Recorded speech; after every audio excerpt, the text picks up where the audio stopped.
వైకుంఠంగా ప్రసిద్ధి చెందిన తిరుపతి నగరం పుట్టినరోజు సంబరాలకు సిద్ధమైంది. దాదాపు 9 శతాబ్దాల వయసున్న తిరుపతి ఆవిర్భావ వేడుకలను నిర్వహించడానికి ఏర్పాట్లు చురుగ్గా కొనసాగుతున్నాయి. ఈ నెల 24న రాజకీయాలకు అతీతంగా తిరుపతి పుట్టినరోజు వేడుకలు ఘనంగా నిర్వహించనున్నామని టీటీడీ చైర్మన్ కరుణాకర్ రెడ్డి తెలిపారు. తిరుపతి 894వ పుట్టినరోజు వేడుకల పోస్టర్ను ఆయన ఆవిష్కరించారు.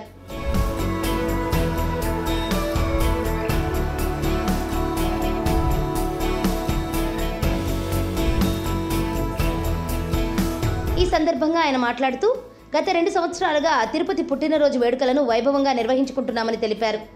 9 శతాబ్దాల క్రితం పునాదిరాళ్లు వేసుకున్న గోవిందరాజపట్నం క్రమంగా తిరుపతిగా మారి ప్రపంచంలోనే అత్యంత పవిత్ర నగరమైందన్నారు.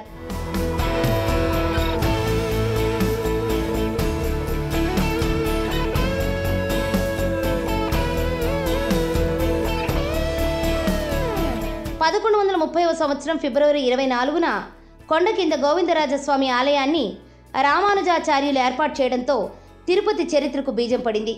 894 ఏళ్ల క్రితం సౌమ్యనామ సంవత్సరం ఫాల్గుణ పౌర్ణమి ఉత్తర నక్షత్రంలో సోమవారం రోజున తిరుపతి నగరం వెలిసిందని చరిత్ర చెబుతోంది.